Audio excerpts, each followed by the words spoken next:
네, 주안의 만나 7월 10일 월요일 묵상을 함께 나오도록 하겠습니다. 오늘 말씀은 예레미야 2장 29절에서 37절 말씀으로요. 하나님을 대항하는 백성이라고 하는 제목으로 함께 묵상을 나오도록 하겠습니다. 오늘 본문에서는 하나님과의 관계를 망각하고 오히려 하나님을 대항하는 백성들의 모습을 말씀을 하고 있습니다. 제가 아프리카 소년병에 대한 관심들이 있어서 그쪽 관련 영화들을 많이 본 적이 있습니다. 그 내용들이 참으로 이렇게 참혹한 내용들이에요.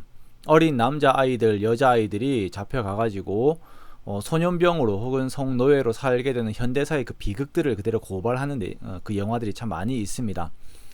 근데 이 과정들을 보면 이 아이들에게 이제 아이들이 잡혀가게 되면 끊임없는 세뇌를 이렇게 해요. 세뇌가 들어가게 됩니다. 그래서 아이들이 그들의 부모에 대한 또 자기 자신에 대한 그 올바른 가치와 인식들을 잊어버리게 됩니다. 그러다 보니까 이 아이들이 부모와 동족을 죽이는 그런 일들이 벌어지게 되는 것이죠. 이것이 참 비극입니다. 예레미야에서 하나님께서 말씀하시는 비극도 동일한 성격의 것들입니다. 그 비극의 첫 번째가 이스라엘 백성들이 하나님과의 그 아름다웠던 관계를 잊어버리게 되는 것이에요. 하나님과의 좋았던 시간들, 아름다웠던 시간들을 잊어버리다 보니까 가치 없는 것에 자신들을 맡기고 하나님을 오히려 대항하게 되는 것이죠. 하나님께서 그 관계의 회복을 위하여 노력을 하심에도 불구하고 더욱 대항하는 이들의 모습을 보게 됩니다. 29절에서 30절의 말씀을 보면 하나님께서 이들을 돌이키시기 위하여 징계를 하시고 선지자들을 보내셨지만 그것들이 모두 무익하다라고 말씀을 하십니다. 징계를 받아들이지 않고 오히려 선지자들을 삼켰기 때문입니다. 징계를 받아들이지 않는 완악한 마음은 결국 심판의 근거가 될 수밖에 없습니다. 하나님께서는 참으시지만 끝까지 참으시는 분은 아니시기 때문입니다. 우리가 하나님을 자의적으로 만들면서 내가 원하는 하나님으로 설정을 해놓고 내 마음대로 살고 있다면, 그리고 하나님의 징계를 무시하고 있다면 우리는 빨리 돌이켜 하나님께로 다시 돌아가야 할 것입니다. 자, 두 번째로 이들은 하나님과의 관계를 완전히 망각을 했습니다. 32절과 33절을 보면 처녀가 폐물을 잊을 수 없고 신부가 그의 예복을 잊을 수가 없는데 그것들보다 더욱 귀한 하나님을 이들이 완전히 잊었다라는 것입니다. 자, 하나님과의 그 사랑의 관계를 잊어버리고 다른 곳에서 사랑을 찾기 위하여 스스로를 꾸미는 그 모습들을 그대로 고발을 하고 있습니다. 우리가 하나님을 사랑하는 마음이 있다면 하나님의 사랑을 얻기 위한 삶의 적극성이 있을 것입니다. 예배에 대한 나의 태도가 있을 것이고 기도에 힘쓰고자 하는 나의 마음이 있을 것입니다. 말씀에 더욱 순종하고자 하는 마음이 있을 것입니다. 그러나 하나님에 대한 사랑이 식음과 함께 다른 것에서 사랑을 얻고자 하는 노력들이 우리들의 삶에서 나타나게 됩니다.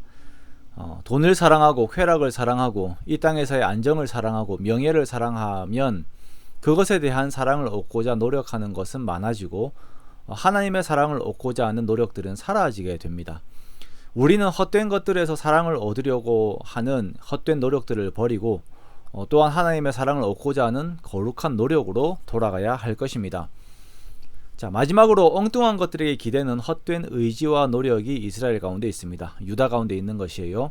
34절에서 37절까지를 보면 이들은 자신의 부를 위하여 가난한 자를 죽이는 악행을 벌입니다.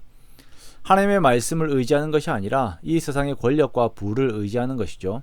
또한 아수르와 애굽을 의지합니다. 아수르를 의지했지만 아수르는 유다의 재앙만 가져다 주었습니다. 그리고 망해버렸어요. 그리고 이제는 애굽을 의지해보려고 합니다. 자, 하나님께서는 이건 역시 헛되다라고 말씀을 하십니다. 애굽을 의지해도 형통이 주어지지 않아요. 37절에 보면 형통하지 못하는 이유가 하나님을 버렸기 때문이다 라고 말씀을 하시죠. 즉 사람에게 형통을 주시는 분은 오직 하나님밖에 없다라는 것입니다. 자, 오늘의 말씀은 하나님을 버리고 다른 것들을 의지하고 있는 오늘날의 성도들을 향한 말씀입니다. 하나님과의 아름다운 은혜로운 기억들이 있음에도 불구하고 다른 것들에서 형통과 평안과 가치와 복을 찾을 수 있다라고 생각을 하고 우리가 헤매고 있지는 않습니까? 만약 그렇다면 우리가 다시 하나님께로 돌아가기를 원합니다. 오직 하나님 안에만 복이 있고 하나님 안에만 형통함이 있습니다. 지금 당장 눈에 보이는 사람들이 말하는 세상적인 복에서 눈을 돌려 우리와 함께 하셨던 하나님과의 귀한 기억들로 돌아가십시오. 그것이 은혜로의 회개이며 그것은 오직 기도로만 가능합니다. 우리가 오늘의 이번 한 주의 시간들을 보내면서 나를 사랑하셨던, 또한 여전히 나를 사랑하시는 하나님의 사랑으로 더욱 깊이 들어가는 우리가 되기 원합니다. 그렇게 주님의 사랑의 품 안에서 평안과 형통을 더욱 누리는 그러한 우리 모두가 되시기를 주님의 이름으로 축원합니다.